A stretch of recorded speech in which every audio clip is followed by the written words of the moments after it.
There's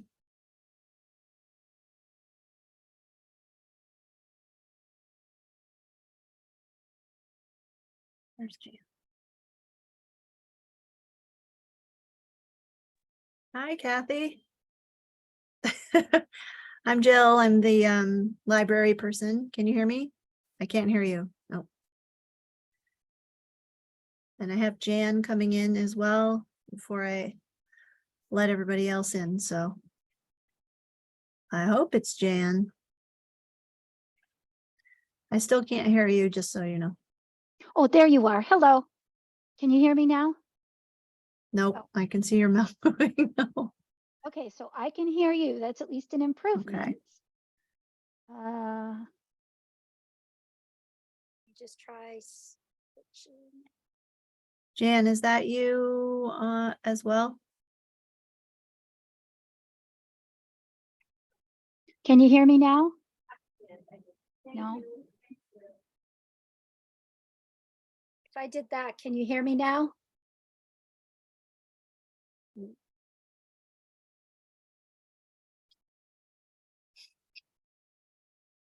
Guess we'll do it the old-fashioned way without speakers. And can you hear me now? Nope. I can just see your mouth moving. I'm going to go back out and come back in. Okay.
Can you hear me now?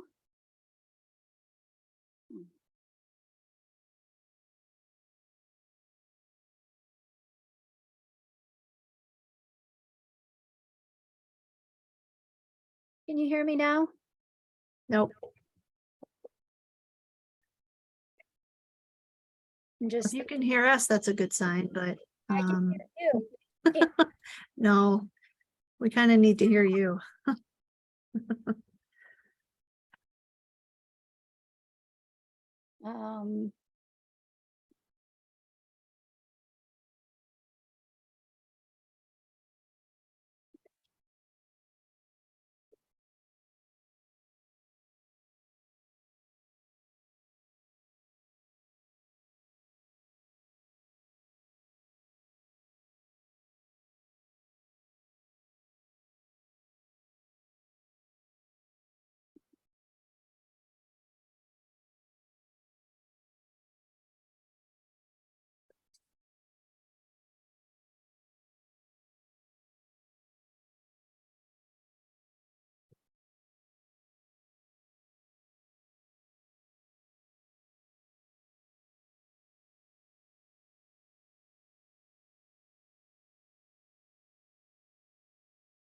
Oops. Thanks, Jan, for waiting. I thought you were a different Jan, but you can just enjoy the the preview of what's happening before a meeting.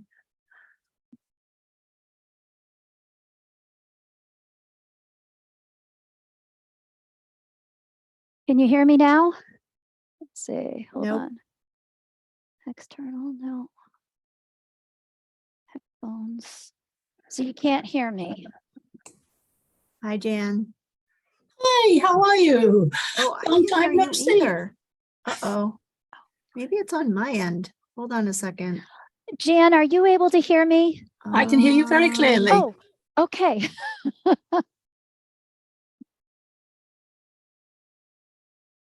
Right.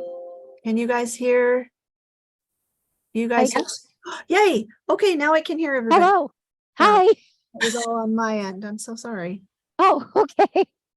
Oh, I'm glad we do this check-in early just in case. So I was telling Jan, you could see that I let another Jan in, but she's just enjoying our preview of getting technology going. This is what happens. All of us all of us that are in these genealogical societies, we're constantly saying, can you hear us now? Can you hear us now? Yes. Oh, good. Excellent. Well, let me get all these things out of the way, like Great. giving you co-host Great. so that you can show and share your screen. Okay. Okay, and yes, we are recording this session, but we can always go back and edit the Yeah. All right. So let me just make sure that you can see the slides. It would actually, wait a minute. It would help if I have it up. So hold on here. Let me just move this slide here. I need to get some background pictures in my office here. It's very sad and dull. Okay. You Your should be predecessor, able, sorry. Oh, yep, you should be able to see the title slide, correct? Beautiful. yeah. Yeah, Yes, The full beautiful. screen, not the presenter view, correct? correct. Oh, good. Yay. Okay. Let me stop sharing my screen. So, all right. I was going to tell you that your predecessor put a shower curtain as a background so that it was more interesting than a white wall. Oh, So, okay, good to know. Maybe I'll and for next time I'll try to actually maybe tape something on the wall. Be very exciting. Kathy, before we start, and how do you want to do question and answers session? Do you want people to ask along the way, live or after, or what? How do you want to do it? Put them in the chat and I can help. What I can do is I can actually work from that, because part of this is really an understanding as to the basics. So that'll help me figure out, do I go in the order I had it, or do I need to like hop and jump?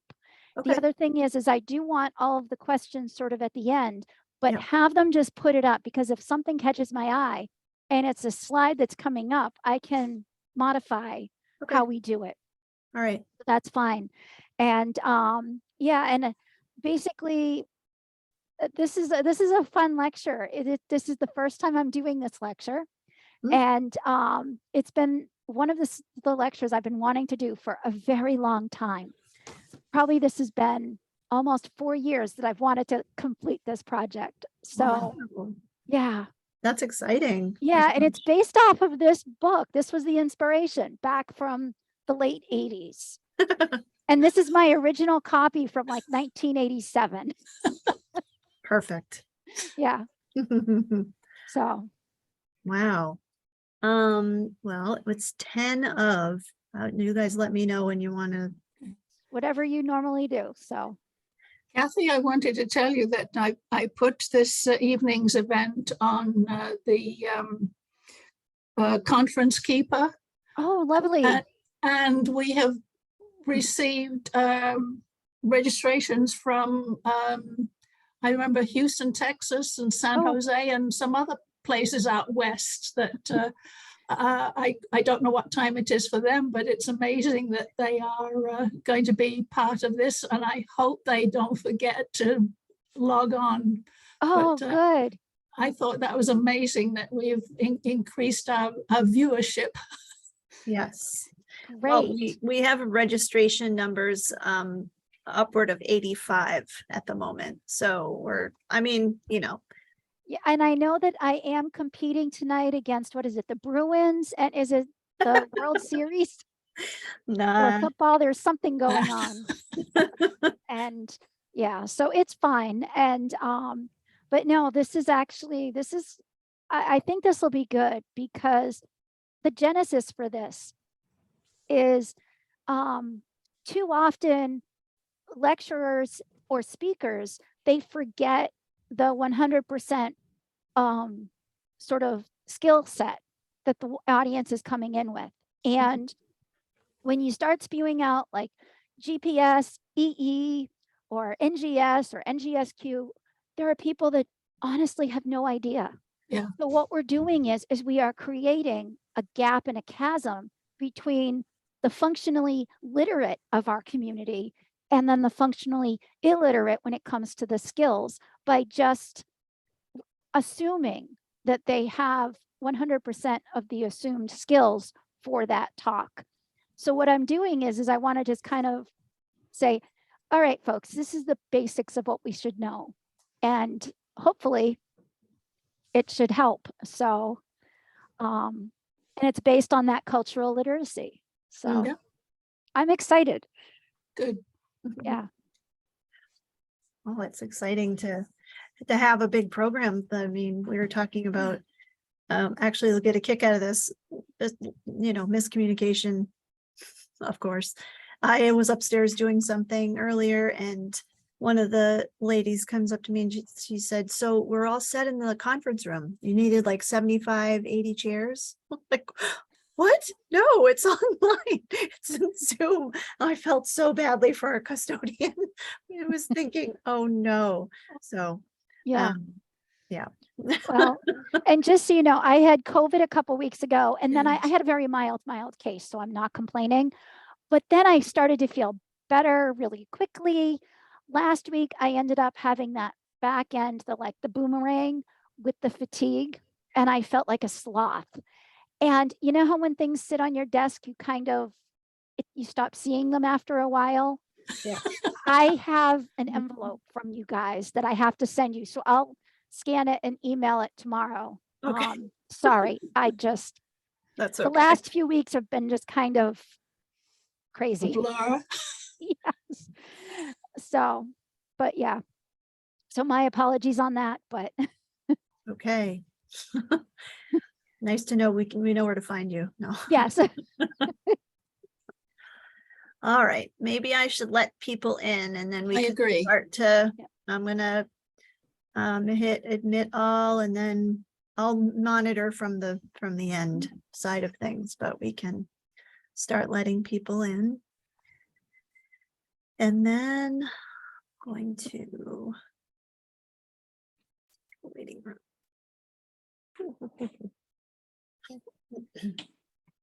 Open this thing up. Oh. Our small little grid got very big all of a You sudden. can't do this. Although as soon as I went connected it.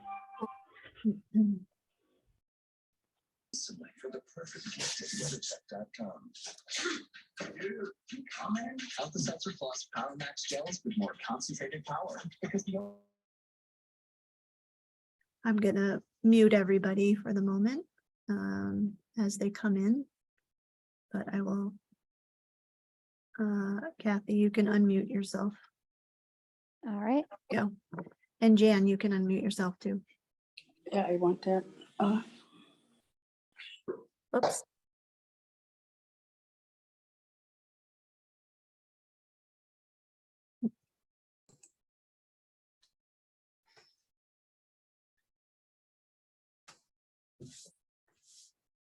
As people start to come into the room, we want to welcome everybody, but we still have about 5 more minutes before we get started. Just asking people to mute as they come in, gets a little loud with a lot of people in our virtual space. We're excited to have everybody come in. I was sharing with everybody before, there was a little miscommunication in the library and we were all set to have 80 people in the library tonight. Chairs all set up, and then I had to inform our poor custodian to put the chairs away. We'll just be on Zoom, so.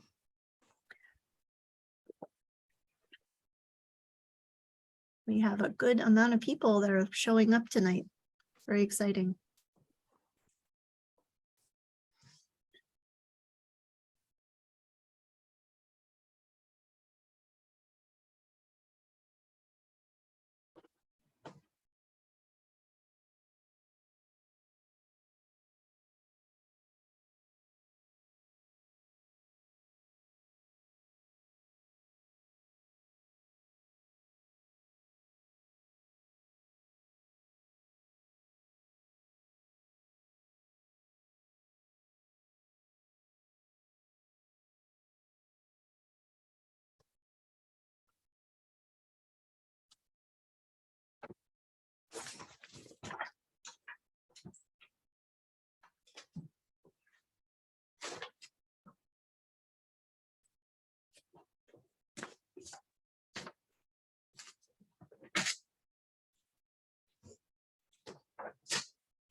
Feel like I should have elevator music for people while they're waiting to enter the space.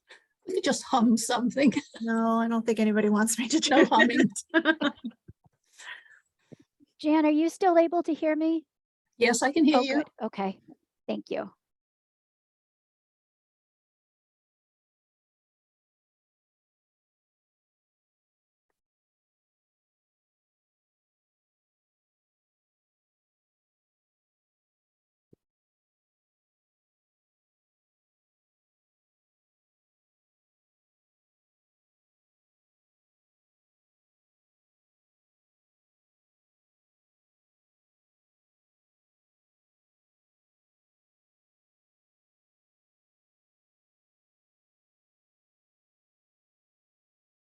Jill, not everybody, it seems, knows that there is a hand up for tonight.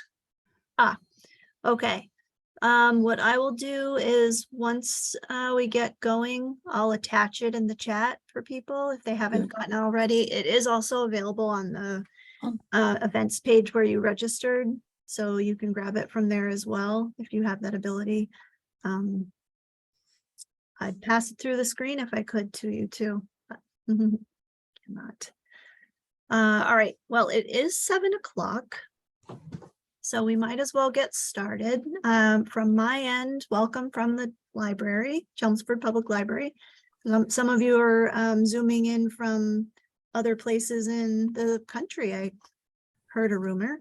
So we welcome you all to the program. Please keep yourself muted until the end.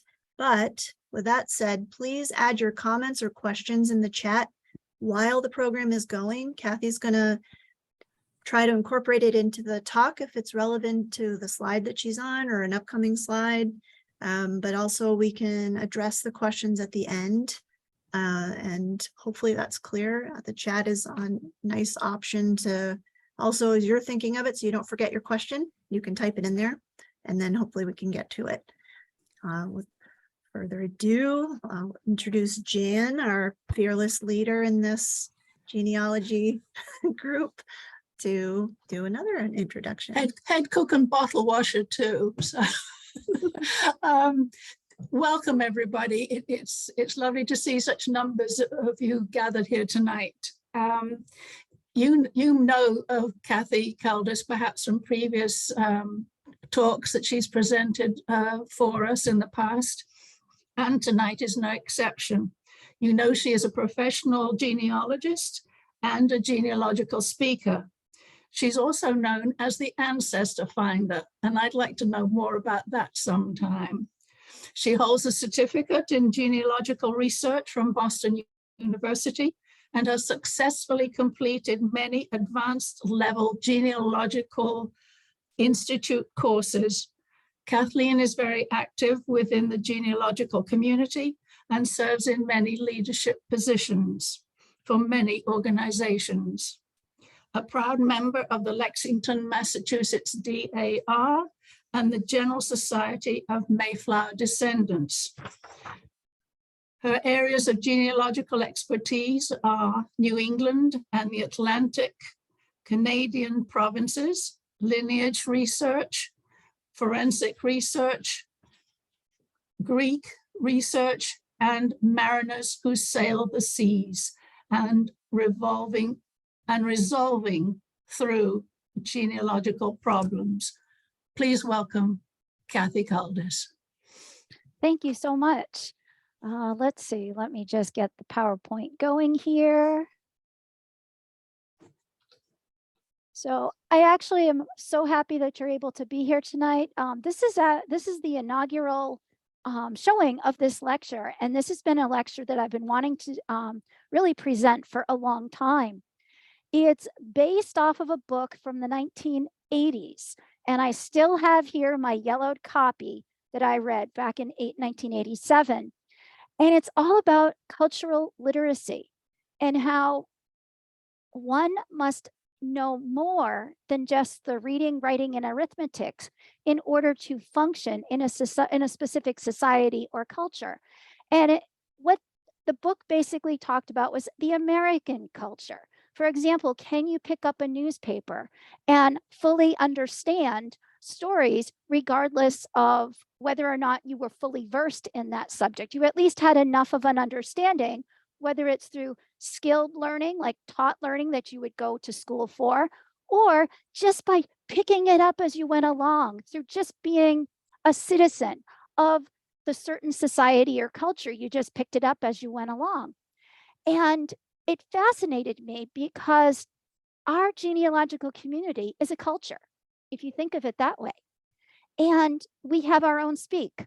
We have our own methodologies, our own reading, writing, and arithmetic sort of methodologies. We have our own jargon, for example, GPS, EE, NGS register. And if you think about it, how many times have you ever attended a lecture and the speaker will start spewing out terminology, words, or concepts, and everybody else in the audience gets it except for you? And unfortunately, that ends up probably creating a chasm in what you'll be able to get out of that lecture or be able to advance your genealogical skills. So that's kind of the foundation as to where this lecture came from. So it's all about what every genealogist should know.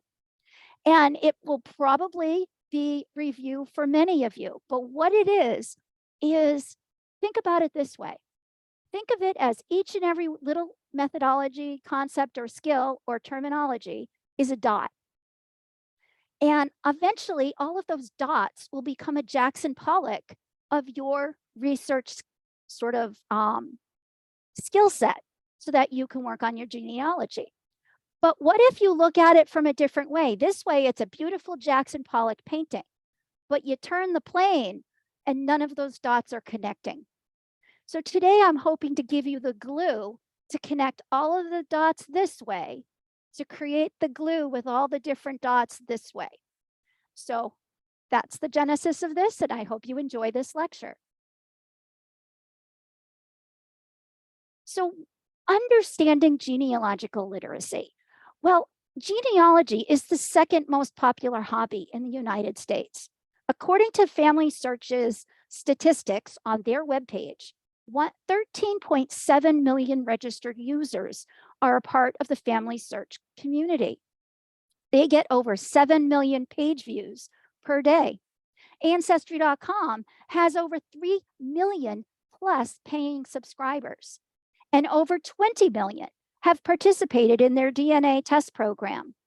The New England Historic Genealogical Society, from their fiscal year 2020 annual report, had over 30,000 individual participants in their programs in fiscal year 2020.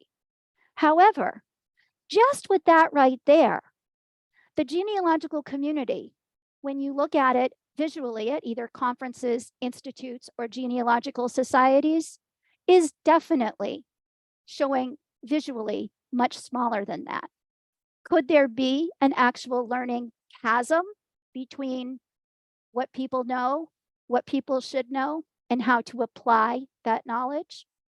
Well, hopefully we can minimize that chasm. So Genealogy 101, what are some of the basics you should know?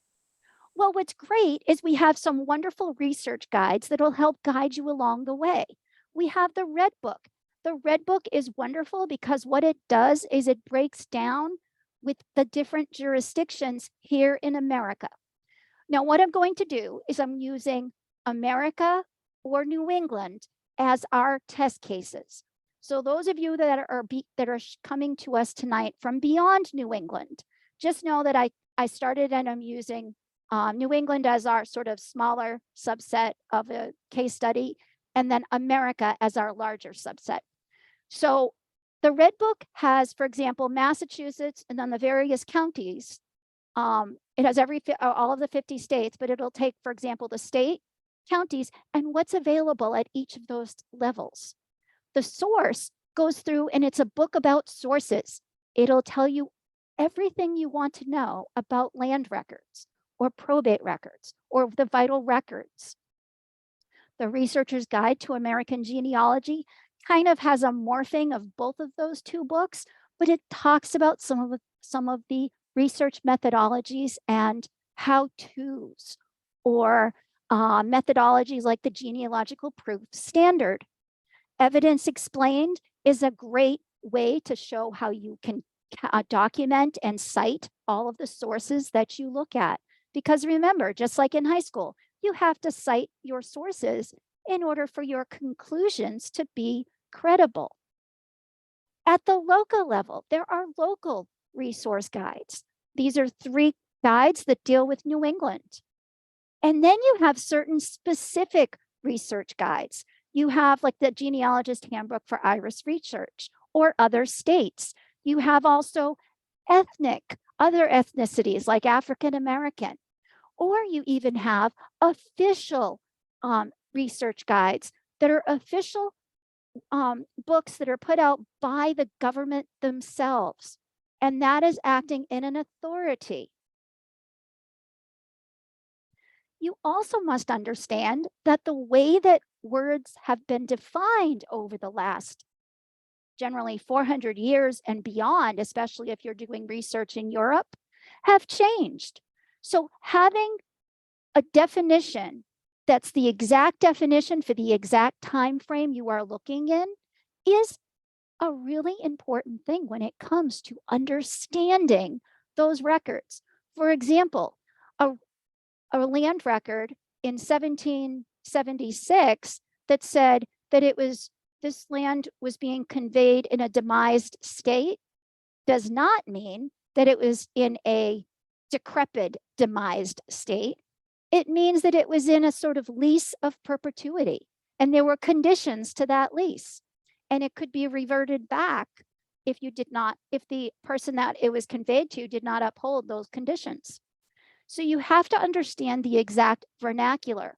So having dictionaries from that exact time frame or historical dictionaries helps a lot in extracting as much data as you can from these records. The genealogical proof standard, or the GPS as we know, it is a cycle and it's really a measurement. Some people think that it's a process, but in actuality, what you're doing is you are having, yes, a process that takes you along the way to make sure that you are looking at the best sources to try to get the best conclusions that you can make in your research. You start with a research plan. You create a focused research question. So that means that you would not start out with, just do my genealogy and thank you very much and call it a day. What's a focused research question is, I would like to work on this one relative, this one ancestor, and find out who the parents are of this ancestor. And the parents of this ancestor, and you want to put a qualifier to this ancestor that maybe he or she is the spouse of X, or maybe the parent of X or Y. You want to conduct a reasonably exhaustive research. That means that you want to have a comprehensive review of a lot of records. You want to analyze those records. You want to make sure that you look at everything, you corroborate with multiple records, that you also look at it from a comprehensive look of, are things actually matching, or if there are conflicts, figuring out, is this conflict an issue, or is it just as simple as the daughter-in-law on a death record didn't have the exact year and that she was off by 2 years? You want to formulate a reasonably sound written conclusion based on the evidence that you find from the sources. And of course, those sources are the best sources that you can find. So for example, if you can find a vital record that was done at the time of the event by like, certified by either a county clerk or a family physician, versus like a mug book that was done 200 years later, chances are the vital record will give you better information than the mug book that was done 200 years later from people that weren't even there.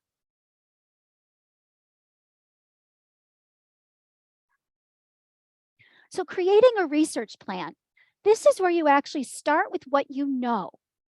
You then apply your research question to what you know. And then you figure out what sources are available. You go to your locality guides. Those could be those lovely resource books that we talked about. You want to note any resources that might be lost or destroyed.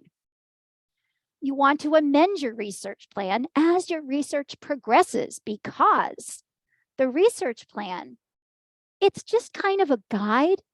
But the thing is as you go through your research, you are going to have some turns along the way, but it can still be your compass along the way too.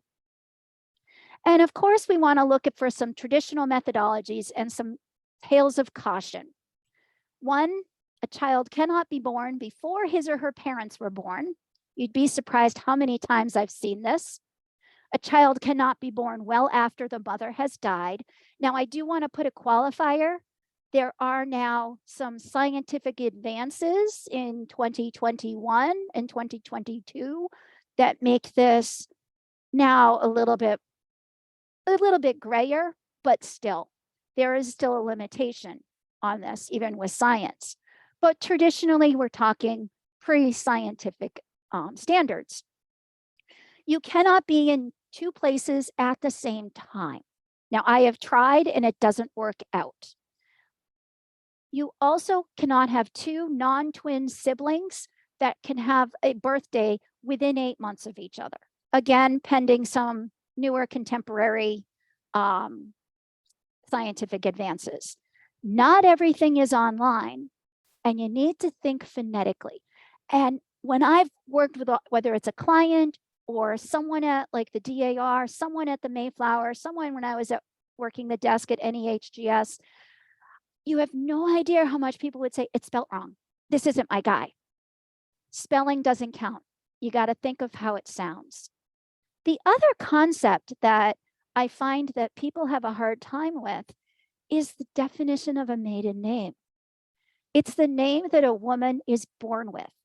And generally, it's the name of the father. Now, it could be, especially with children out of wedlock, you might see the woman's mother's maiden name, but generally, it's the woman's father is the surname.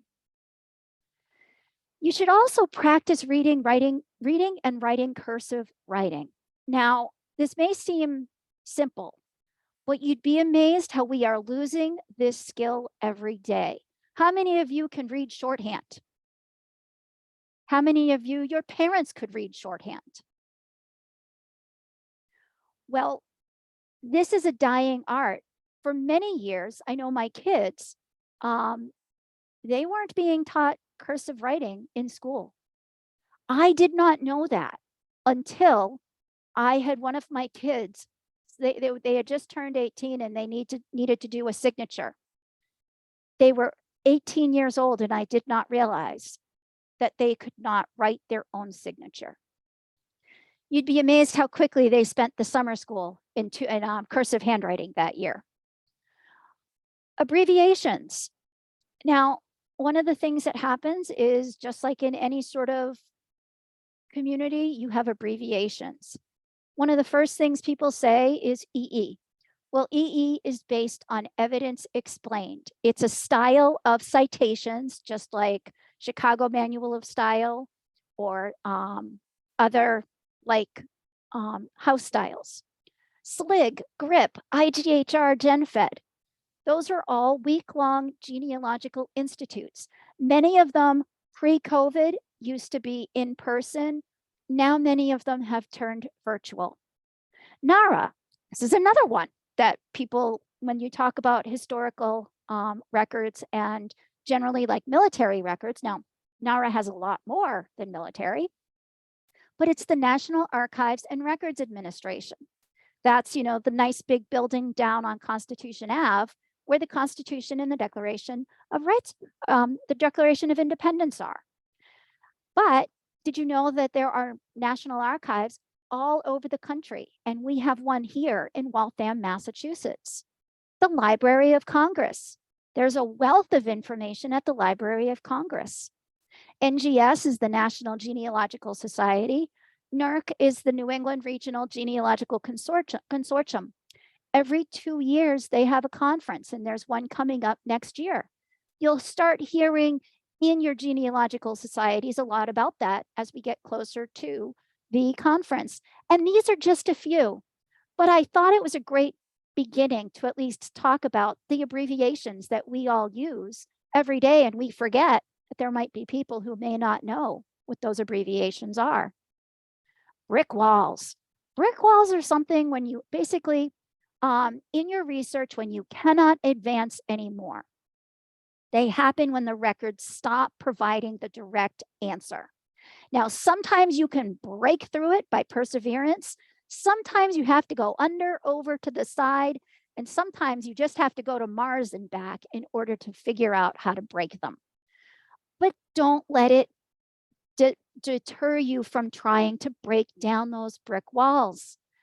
Too many times I see that this is where people stop. Don't stop. Just put it away for a while and then come back to it, and you'd be surprised how much more you know. Genealogical evidence.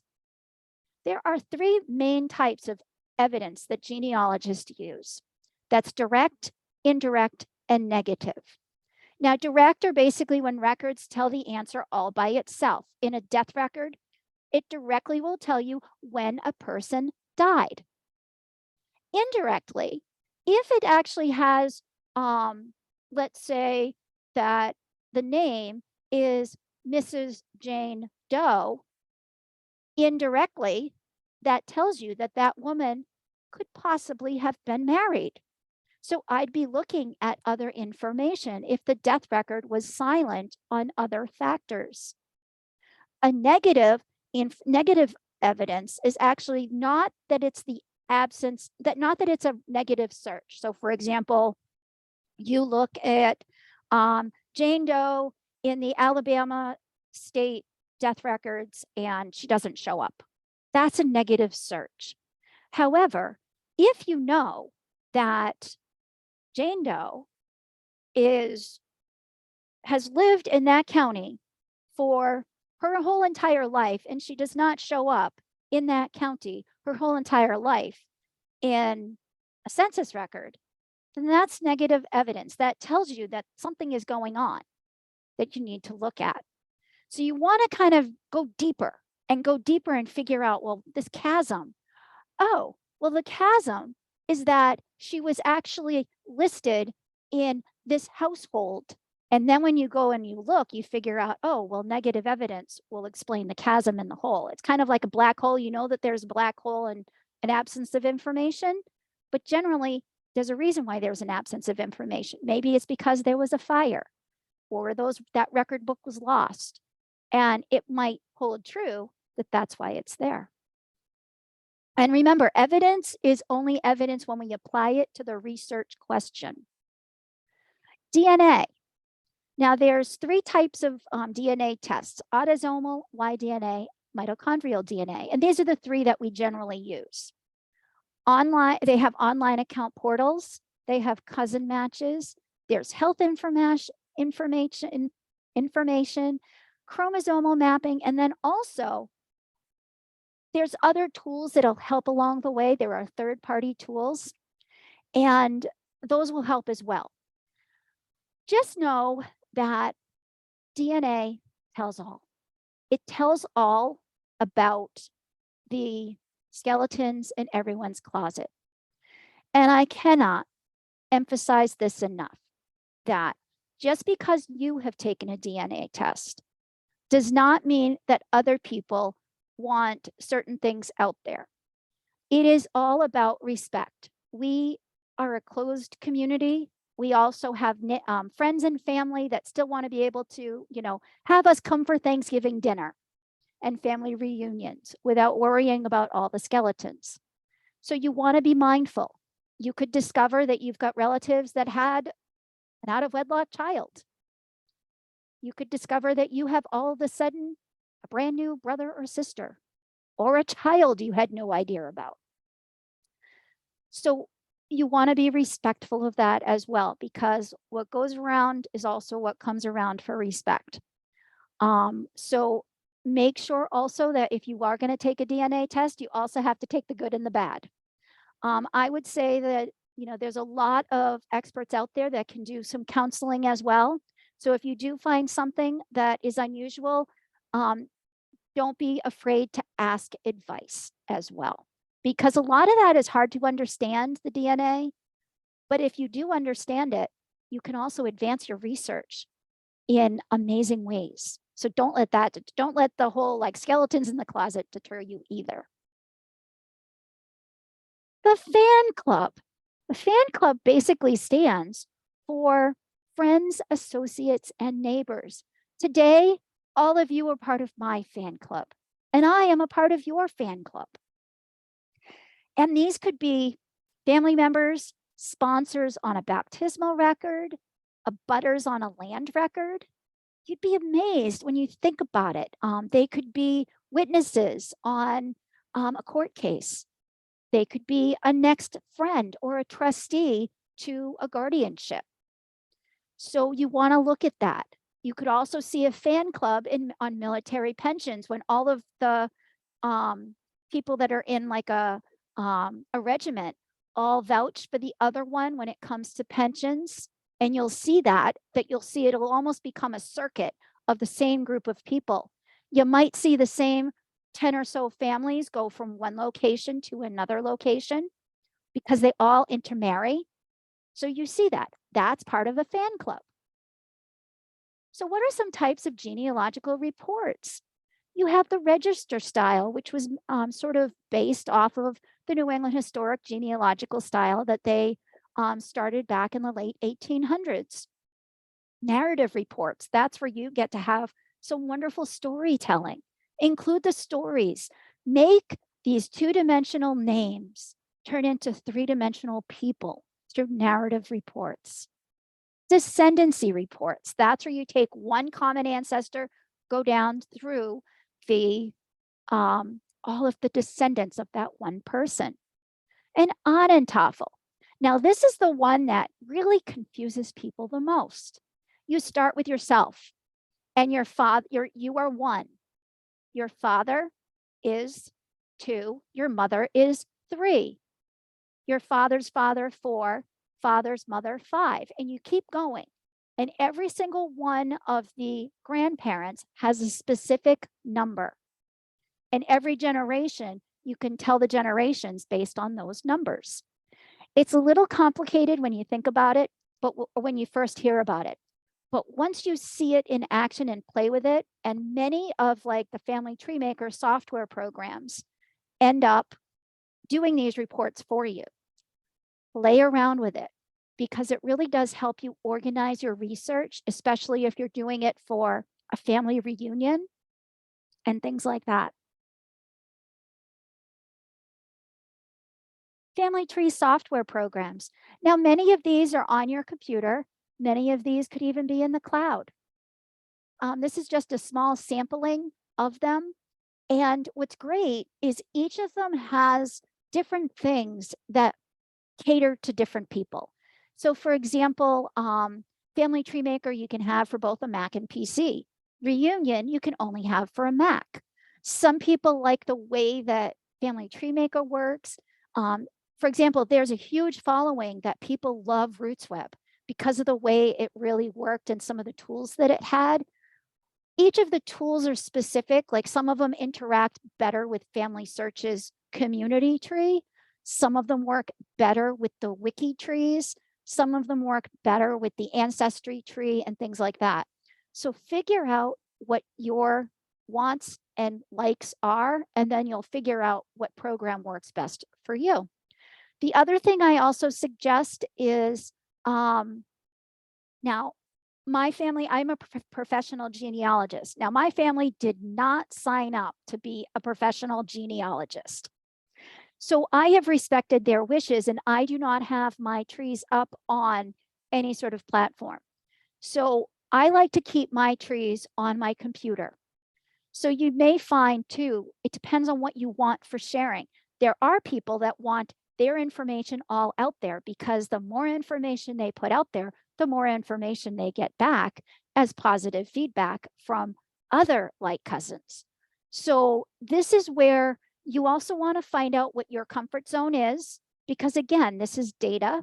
This is data for your family, but there could be huge returns as well. So I just like to show that there's a little bit of, there's differences with all of these different platforms.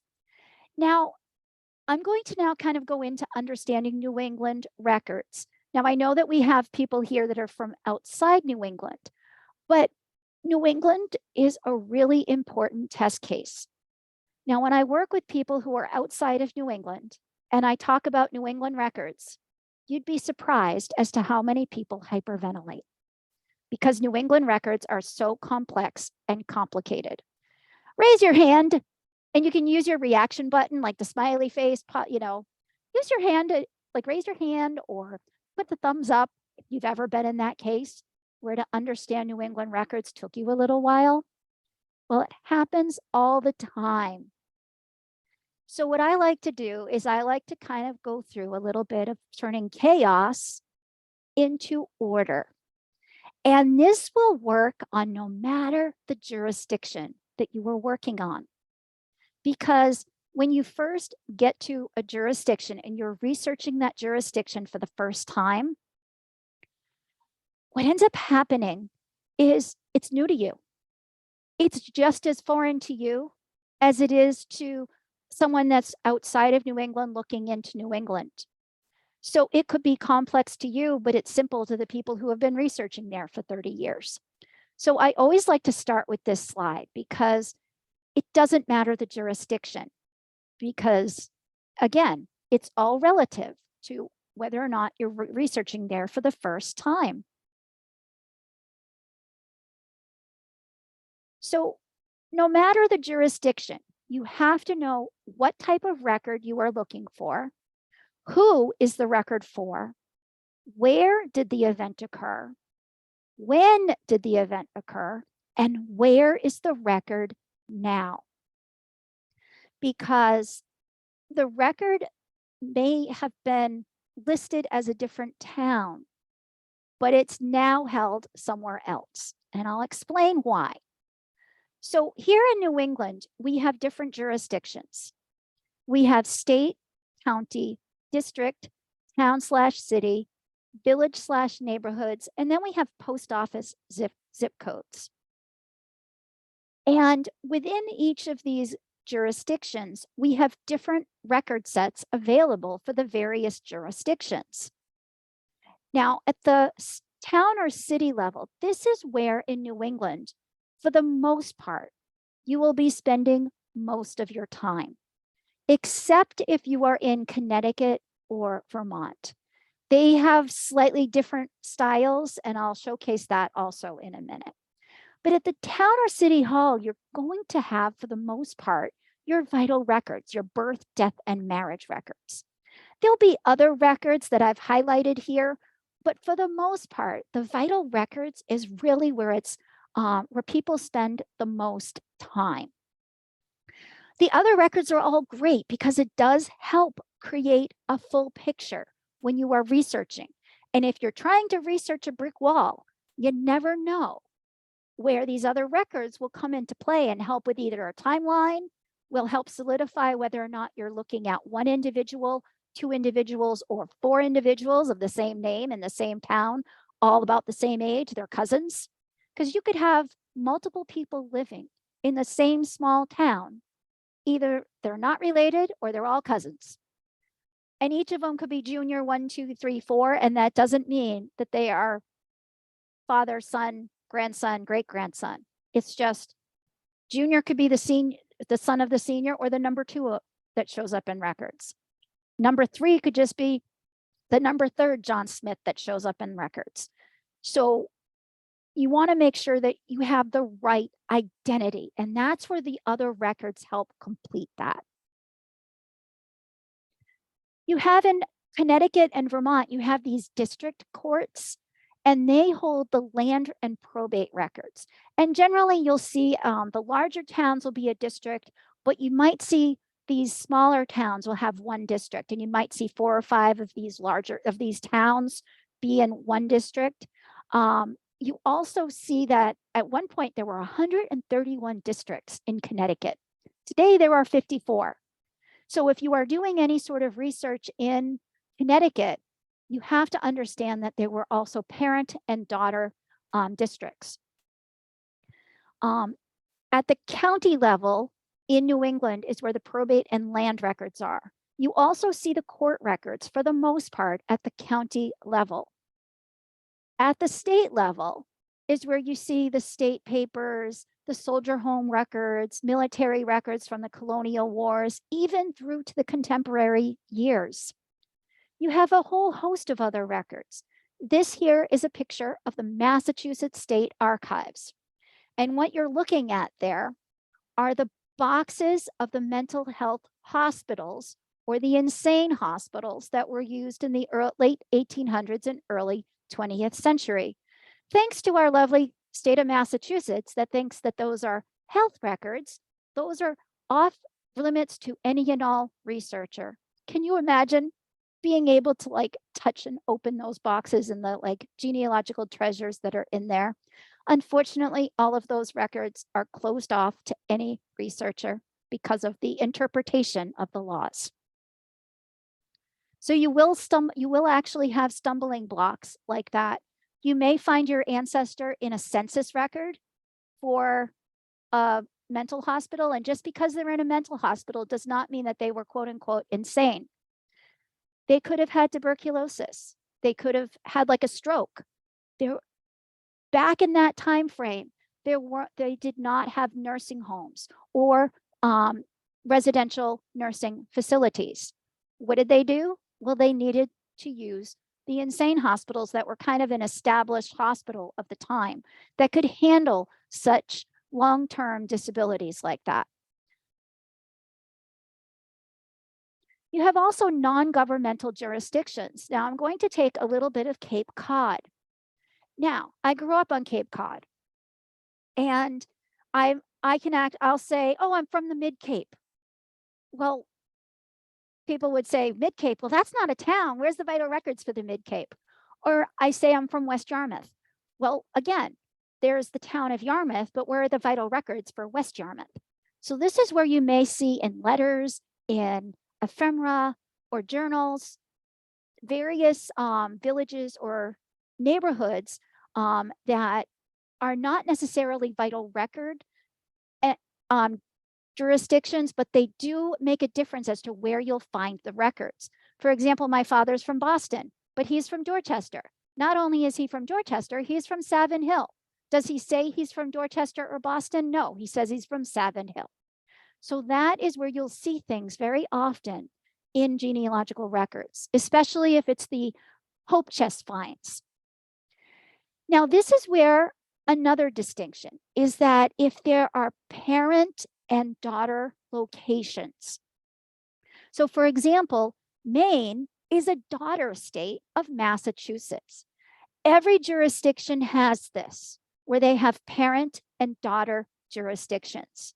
Now, someone's house may not have moved, but because the jurisdictional names have all changed, you will find records in not only one jurisdiction, but possibly 7 jurisdictions. So you want to look out for that.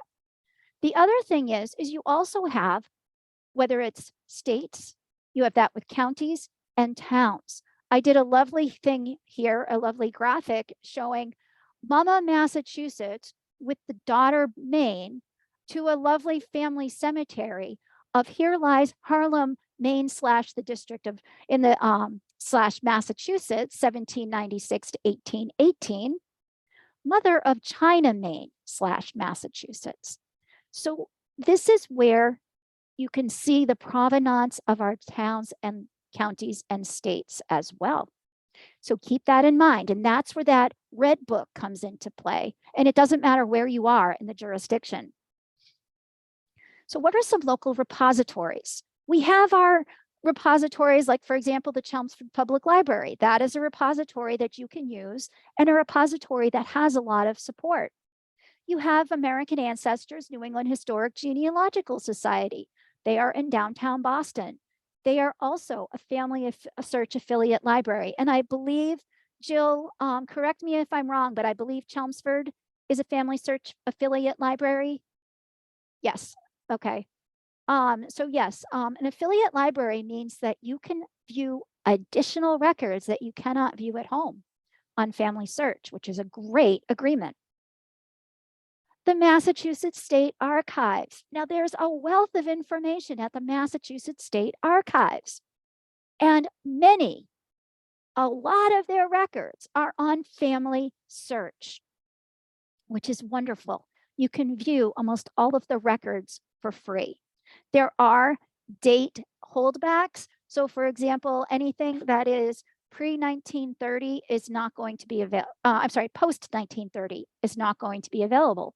But you can view pre-1930, except for Boston, on Family Search for vital records. That's birth, death, and marriage records, which is great. Every 5 years, the Massachusetts Registry of Vital Statistics transfers over to the state archives blocks of 5 years of vital records. So right now, we can now view up to 1930 on Family Search, which is great. The Daughters of the American Revolution Library down in Washington, D.C. They're also a Family Search library, and they have a wonderful database, all for free. In addition to their database, they have a lot of resources. And I do have a separate talk on how to use the DAR database, but I want you to pay close attention to this one right here.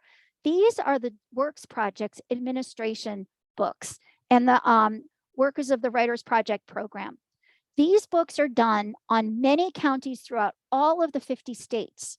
There are many jurisdictions that are no longer available because, like, for example, if courthouses burn down, but indexes or abstracts are in these books. I highly suggest that you look at this database. It is well worth it, especially if you have any Southern research, Maine research, anywhere that had any sort of a fire. So if you look in the red book and it says records in this county burned in a fire and it was after the Works Project Administration ended, chances are there might be information in these WPA books. So some of the resources that we go through. So what I'd like to do is there are different levels of resources. There are original records, derivative records, and authored works. Original records are records that's the source, the original birth record in the original way that it was created. A derivative could be a transcribed version of that original birth record. And then an authored work would be you're doing your genealogy and you've entered in the information of that birth record into your narrative or used something in a published work. So some of the compiled records that we have are great, especially if you're doing any sort of Mayflower or New England research. You have, and this will be kind of from chronologically from sort of the beginning of our New England records onward. The silver books, which are the Mayflower books, the first 5 and sometimes up to the first 7 generations, depending on the ancestor. You have the works in progress books. Many of these are being redone, so they're becoming more and more obsolete and being replaced with fresh, newly published silver books. You have the Mayflower Descendant, which was originally published by the Massachusetts Society of Mayflower Descendants. It's now published by the New England Historic Genealogical Society. You have peer-reviewed journals. You've got the New England Historical and Genealogical Register, the Essex Antiquarian, the Maine Genealogist, the Nutmegger, and a whole host of others.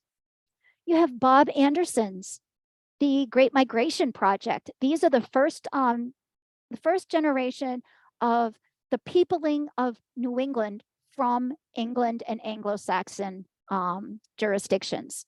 And what he did is he wanted to catalog all of the New England immigrants that came over between the specific dates of 1620 and 1640. And it's a pretty comprehensive list of those first families. You have the Winthrop fleet families, and it's the names compiled from all of the known Winthrop papers. You have also, if you have any early colonial Boston records or families, Boston can be a real difficult place to research if you're doing it really pre-1800. The records are spotty at best. And there's a great collection on the New England Historic Genealogical Society called the Thwing, Thwing collection.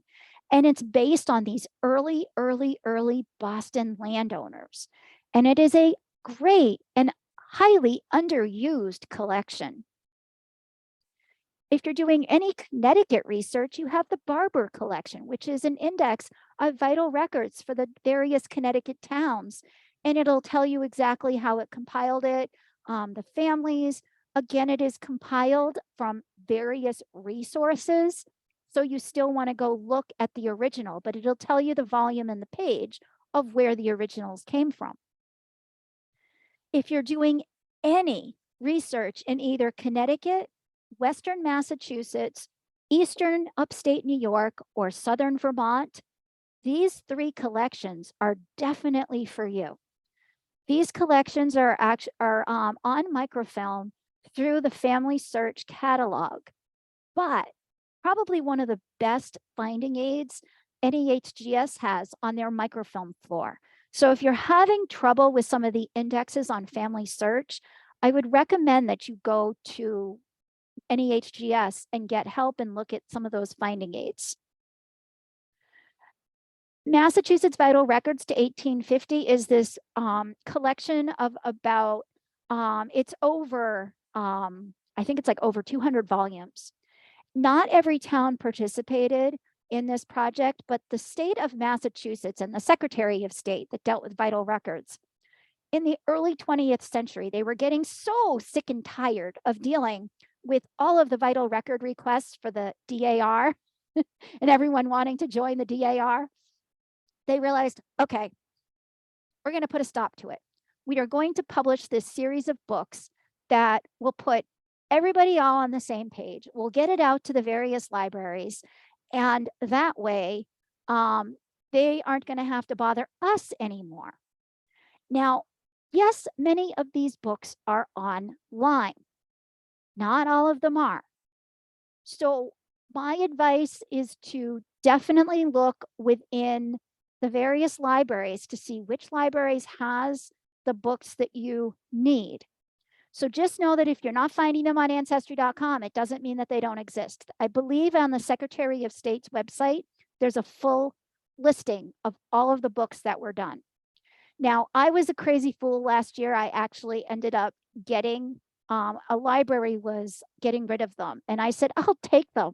So my husband, who loves me very much, went with me to get the whole collection. And I have now about a 90% of this collection, which is a really important thing because, again, these are not online. And in some cases, this is all that's left. When I look at, I live in Leominster, Massachusetts, and there was a fire in the 1920s in Leominster. The town hall burned down. When you go and look for, when you go to the town clerk's office and you say, I'd like a record from this time frame, they say, you see that building across the street? It's the library. They have a book over there, the Vital Record to 1850 of the Leominster Vital Records. That's what we have. That is their authoritative source, is that book. So of course, I know I can get better records on Family Search, but when you go there and asking for a certified copy, that's what they're going to tell you. So just so you know, there are some towns that it still happens in. The Massachusetts Vital Records, they have also a series of indexes. And it's really important for you guys to understand these indexes.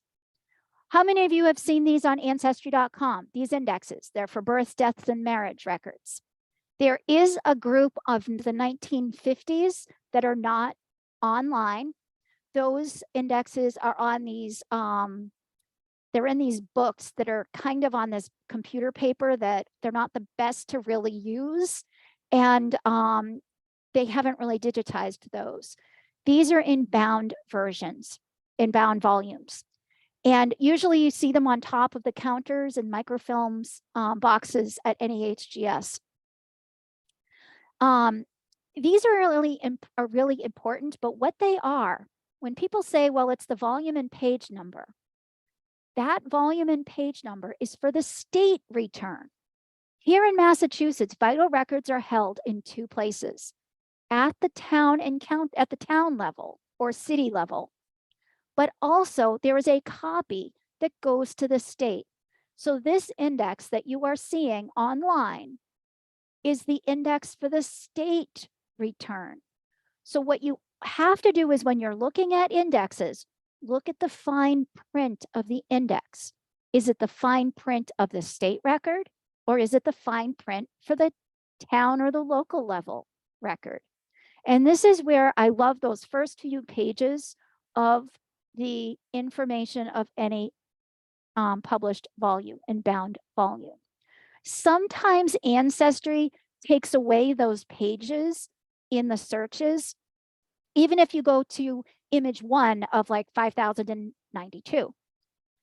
Sometimes you can get the full microfilm on Family Search. So use databases too, and online repositories off of one another to hopefully give you more provenance of the information contained within the film strip, database, or volume.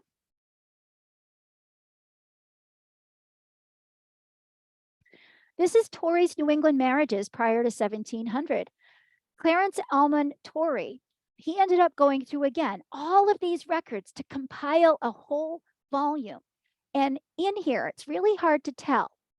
But what he did was, for example, this record here of Richard Giles and Hannah Churchill, he found all of these various records and the volumes. Like, for example, this was in Dunham, page 11.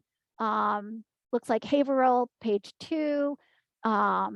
This was, let's see, Mayflower Descendant, volume 30, page 142 and 185.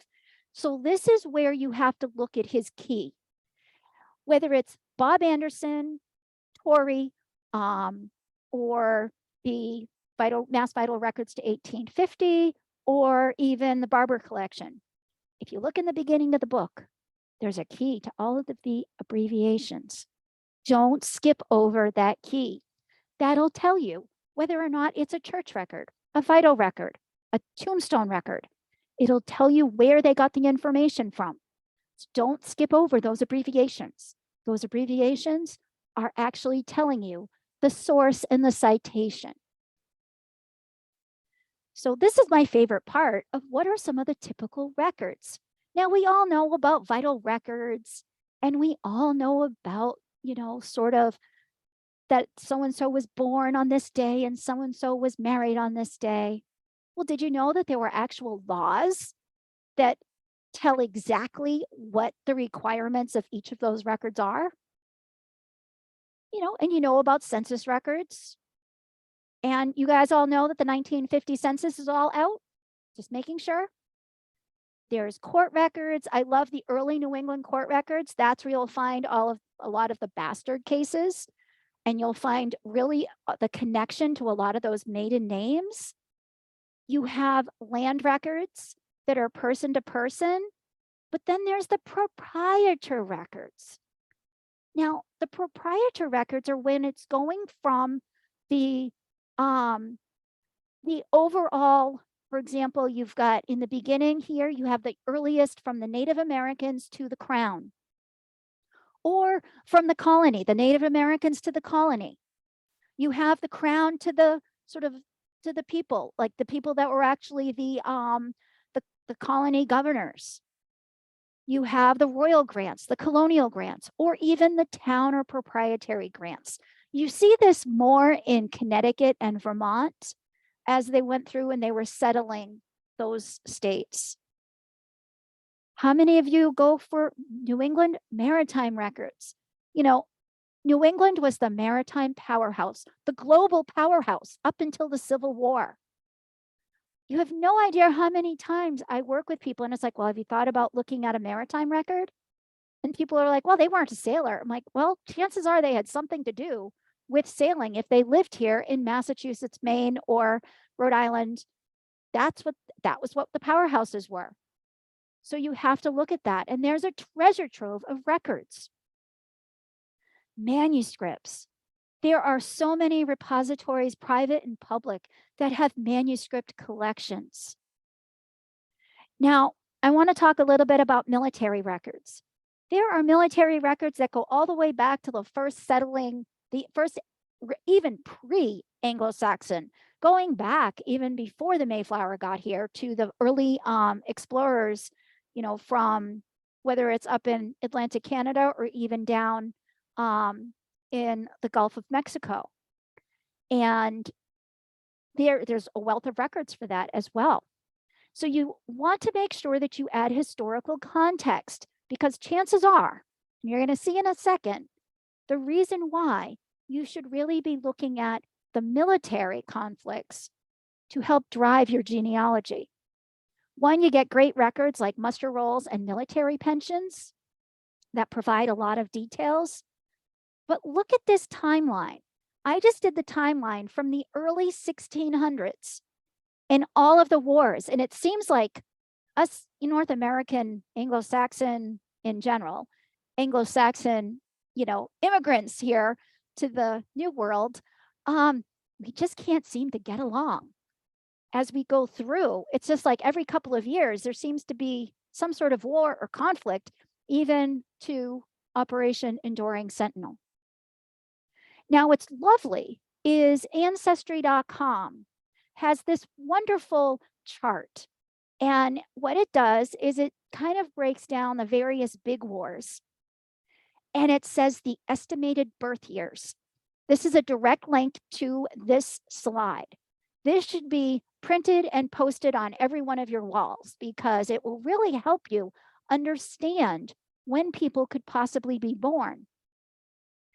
You also have a lot of the records of the native nations. Now, here in the New England area, there's a huge history dating back to the early 1600s of some of these records. You also see it in Atlantic Canada as well, of like Nova Scotia with the Mi'kmaq up there as well.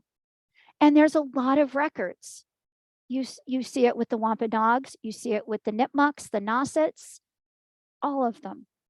Now, what's interesting is there are many of these that are held at the State Archives of Massachusetts, if they are Massachusetts tribes. Newspapers. Remember, newspapers are more than just obituaries. They could be social, the social pages. Like, for example, you know, Mrs. John Doe went up to visit her sick grandmother in Ithaca, New York. And, you know, it might even name the sick grandmother, which would be great if you're trying to prove that.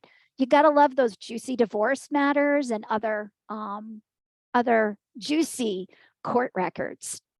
And the other thing too is there's a lot of online genealogical databases, one of which is FamilySearch.org. Now, FamilySearch.org is free. Many of the other databases are paid. What I want to introduce you to are the Family Search wiki pages. What's wonderful are these are great locality or topical guides that'll help you discover even more records, more than you even knew about. Because remember, what you don't know about until you know it. Well, you don't know what to look for until you have tools that help you find it. And these are a wonderful way to do that. And again, it's for free. You can also use their catalog. Their catalog will help you go right to the sources.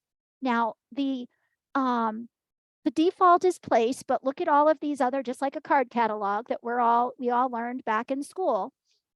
And if you plug in, for example, United States, Massachusetts, you'll get all of the records that they have, all of the record collections that are held at the Massachusetts state jurisdictional level. And what's great is that, for example, here, this is the one time that you want to see a pop-up window. Now this Family Bible Records of Swift River Valley Historical Society, New Salem, Massachusetts. Now, if you look here, oh, hold on, let me, I can't really do this right now. There'd be either a little film strip, camera, or a camera with a lock on it. If it's a camera, it means that you can view it. If it's a camera with a key, that means that it's a locked record. What'll happen is that this is when I want you to click on that record or click on that camera, like the camera with a lock on it. Click on it because it's going to tell you whether or not that record is viewable at a family history center or a family search affiliate library. And guess what? If it looks like this, you can go right to the Chelmsford Library and you can view it at the Chelmsford Public Library. If you're elsewhere, you can actually chime in elsewhere and they have affiliate libraries all over the world. Archives.gov is another one. That is the National Archives. They have some wonderful digitized collections there. Archive.org has a lot of great books on there that you can open source to books. And they have this wonderful thing called the Wayback Machine. The Wayback Machine is great.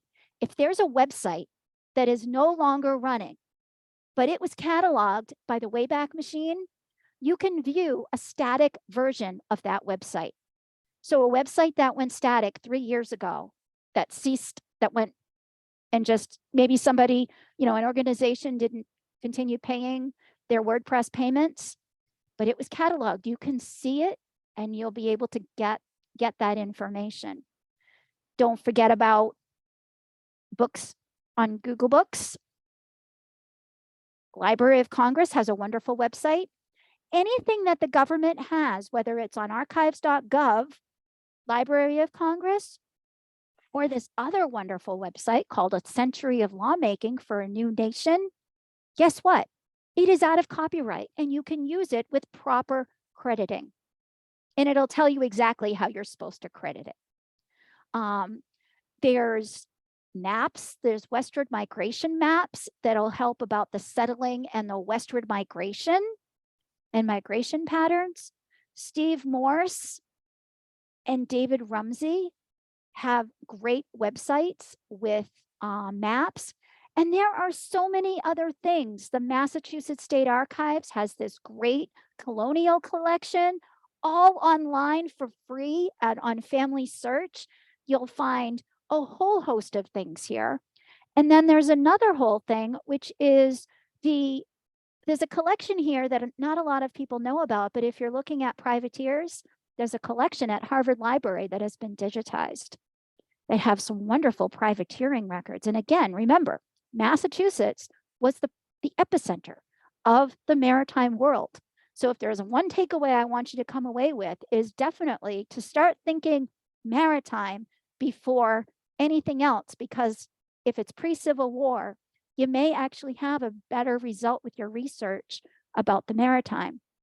And I know there's so many more things that we could go over, because again, this is just to like come to an understanding of a genealogical literacy, so everyone here can start being, you know, can have a better understanding and advance their research and really deepen their knowledge and put it all together and know it's not just about the glue and not about the dots, this skill, that element, this concept, this methodology, but it's how you connect all the dots to show that it's all interconnected.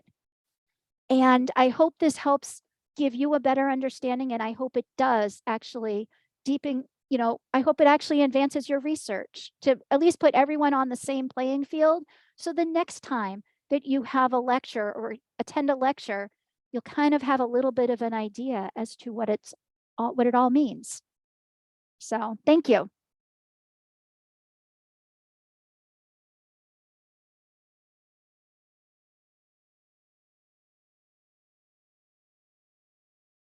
That was great. Thank you so much. Does anybody have any questions? Put them in the chat and we can answer them as they pop up. Yeah.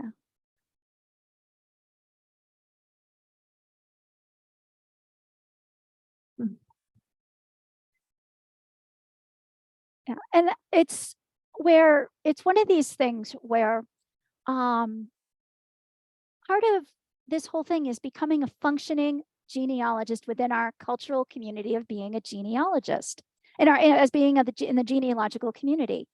And it's amazing how often I know I've made the assumption that people have certain understandings and where their levels are. So I have learned to not make any assumptions anymore. So about that. And it's a great way too, because we also want to bring in new people that are also coming into these societies for the first time. And it's always great when we can do that.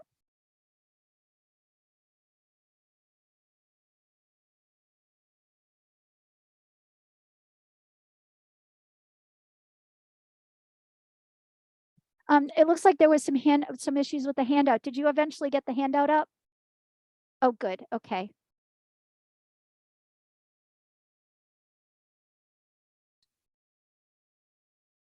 And I just for wanted to anybody- remind everybody that this presentation has been recorded, and I, for one, have got to see it again because there was just so much to absorb. So Yes. thank you so much, Kathy. That was a tremendous tour de force, I think. What I wanted to do is I wanted to make sure that there was enough of a primer that it wasn't just a few little things, because I wanted everyone here to come out and walk away with at least one new element. So it was one of those things where I hope everyone came out with at least one new element or concept or something that they didn't consider before. And I'm hoping it'll help your research going forward. And I do want to show up hands because I know that I saw some, but how many of you really have gone to a lecture and realized, oh boy, I'm not sure what they're talking about by that.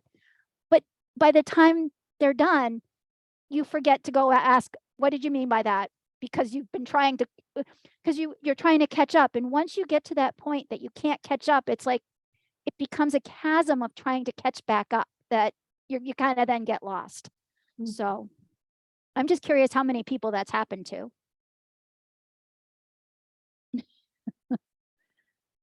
Yeah, it really is something that I think does happen a lot.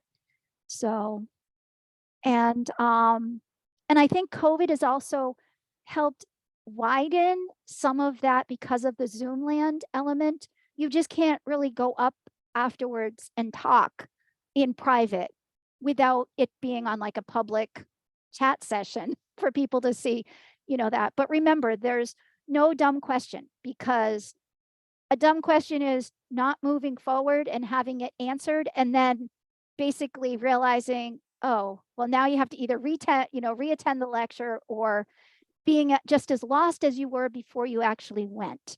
And I would rather make sure everybody has their answers met. And then that way, I'd rather have you put in instead of a second hour of doing a presentation again, that's a second hour of research.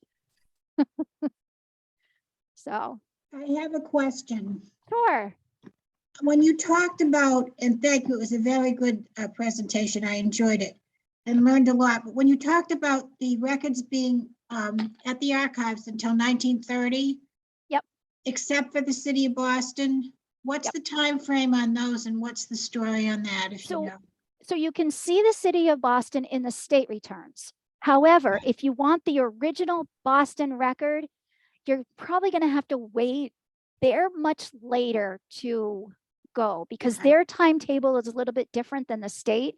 The state transfers it, but because of the way the contracts are, I wouldn't be surprised if it does take a couple of years for Okay. that. But keep looking. And I also want to point out that actually is another thing. And this was something I only learned. It was right before COVID, where you know how sometimes you just ask the right question because you didn't think of it before? I was at the state archives and I needed to get records. And whenever I've gone to get my birth certificate, it's always been in Boston. I was born in Boston. And when I go, I always get the abstracted record from the registrar, from the town, from the city clerk, because they take it from the volume, they put all the information in. Years ago, they would handwrite it. Now they have a computer form that you would get. And I was at the state archives and I just asked about the records because I asked this question of, I'm really looking for certain records. I really want to see the original that was submitted. Boston only has them in these logs, but what do you see? Because when you go and get these record books, they come in these books that are about like this big of paper. They're like rectangular, about, I don't know, maybe about the size of a book. And what happens is I'm like, well, what happened to mine? I just used mine as an example. He's like, well, why don't we pull it out and see? Now, normally they would do the same thing. They would abstract the information just like Boston would and give you the abstracted information, put it on their fancy paper with the seal. But he's like, wink, wink, nod, nod, because he knew me because I go in there often enough. This was before they closed for COVID and before they closed because of their flood. He's like, wink, wink, nod, nod. You can request the exact image record if you are the only one, if that record is only of that one solo person. They can't do that if it's in a volume sort of format. They have to abstract the information. However, if, for example, it's in those books and those books have it and they can take an image of that, they just take an image, they put it on their official paper, they put a seal on it, charge you the $20 and they call it a day. So you can request the actual image.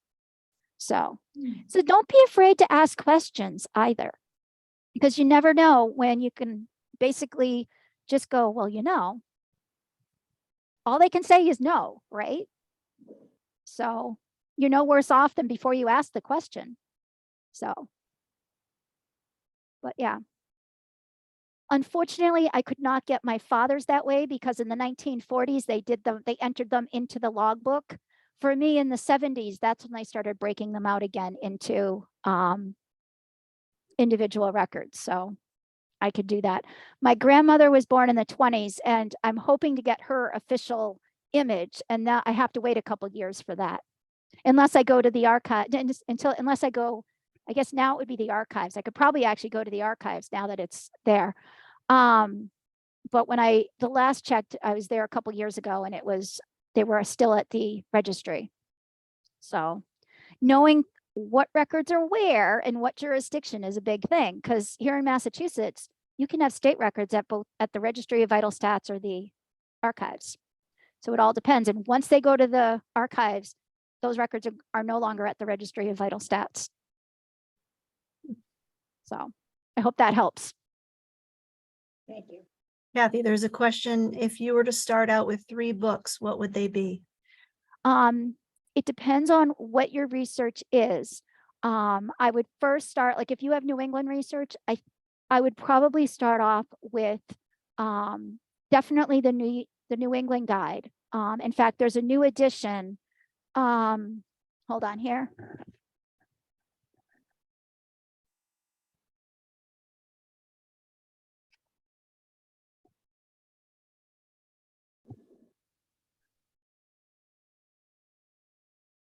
The New England research. This is the new version that Rhonda McClure just did. It just came out like a few months ago. And what this will do is this will give you a little bit of a lowdown as to what records are available where, the addresses of the courthouses, the addresses of the town halls.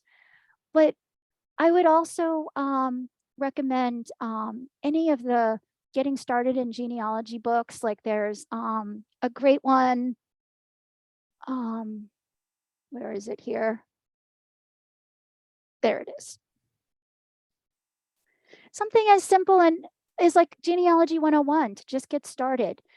Because what it'll do is first you have to be able to, this is basically the waiting pool. And then you go into the, sort of the up to your waist and you go deeper and take classes and you attend, lectures and do things like that. Then you go into the deep end. That's where I would say start taking institute courses where you go for a week long, it's immersive in either online or in person. And sometimes when they're in person, it's really nice because you also get to connect with other people and other similar people doing similar research, and you have the peer-to-peer. There are a lot of webinars on American ancestors. So it actually does depend on where your research is and also what your level is. There is a great one. There's also, I believe, a beginner one that NEHGS also has. I don't remember the title of it. And they have a great webinar getting started in genealogy, which I believe is on their webpage. I believe they have that available for people. I don't think you have to be a member for that to view that. A lot of it is just not so much book learning. Yes, there's a lot of book learning, but it's just taking the time to slow down, forget about those shaky leaves, and evaluate each source. That's probably the best advice and the best recommendation, but this is a nice one. This is put out by Rutledge Hill Press. And I like this because it does have a nice format to it. And there actually is one book I would recommend. But this one is, what's great about this is I love the people who did this book. It's Research Like a Pro, a genealogist guide. Diana Elder and her daughter, Nicole Dyer, wrote this book. Full disclosure, they are my friends, but I know many of you have taken their course. Give a big thumbs up if you took the course and enjoyed it. Because I know a few of you have taken this course before. They have a great podcast. The podcast is wonderful. They also have every week, every Monday morning, you'll get an email with the podcast of the week, and they have their own little syllabus or documents. Last week, Nicole Dyer did a talk on a tool, an online cloud-based sort of a spreadsheet on steroids tool called Airtable. And she uses Airtable to organize all of her DNA research and her cousin connections. And they have a nice little format for that. And those weekly emails will also have just as much information as a book will have. When you put them all together and you get on their mailing list, I highly recommend that. So, Kathy, what's the name of their podcast? Research Like a Pro. Oh, it is. Okay, same name. Yep. Okay. Yep. Yeah. And but yeah, I try not to sell, like I don't like to just cell books. A lot of what I put in the syllabus, you'll see have a lot of the beginner elements to it. And it really is, it's your toolbox. I tried to create this as a toolbox. So the syllabus really should be used as the building of your toolbox. And part of the syllabus was actually originally created for another program I did for a library, where I was asked to do a talk last year for a library conference, and librarians were finding that they were lost when it came to the genealogists were coming to them. It was kind of one of their first stops, that, you know, you do your genealogy and the first thing you do is go to the local library of where your ancestors resided. And librarians were feeling like they knew how to do their own sort of library catalog and what was in their library, but when it came to genealogical skills, they were lost. So I created a lecture on creating a genealogy toolkit for librarians. And it was called Genealogy in Libraries, Practically Perfect Partnerships. So what I did is I figured the toolbox for the librarians is very similar to a toolbox for functional genealogical literacy. So I just kind of built the lecture off of that and my syllabus off of that original lecture. So, yeah. Wow. I think I could use that. Well, I'm more than happy to share it within the librarian community, because I think that it would really help. Yep. with not only from, there's like a front end and a back end. There's the front end is the librarian community, and the back end is the genealogists that are driving a lot of these programs, or coming to your, how many of you have gone to the library at your ancestors' town and go, hello, I'm here to research, what do you have? And, and they kind of go, okay, great, another one, kind of like they're like, okay, they go to the back, hello, we got another one. So, because again, some of them, there are some that just are not people. And you kind of have to be people in order to have the confidence to work genealogical research. It is very different than other types of research because of the way that we're dealing with real humans. We're not dealing with 2 + 2 = 4, whether it's in 2022 or whether it's in 1822. 2 + 2 is always going to be 4, regardless of the time, and it'll always come out the same. However, humans don't have that same quality. So that's where the records highlight that sort of chaos element of being a human. So does that actually kind of explain it a little bit? Yeah. Yeah. Okay, great. Yeah. So Excellent. Well, thank you so much. I follow up with the chat. I will be sending out that we did record this session, and so we'll send it to everybody who registered so that you could rewatch it after, and I'll include the titles of the books that you mentioned as well, so that everybody has all the notes. And you can also go to the registration page for the handout, and if you do need another copy, we can include it in an email. great. Thank you. And I hope you all have a little bit more confidence to, expand your genealogical ancestry trees. Thank you, Kathy. Yep. Jan, you want to say anything? No, I'm overwhelmed, but it was wonderful. Thank you, Kathy. There's just so much to think about, and I've appreciated your time. Thank you. Yep. Thank you. Yep. Thank you, everyone. Have a great night. Thank you.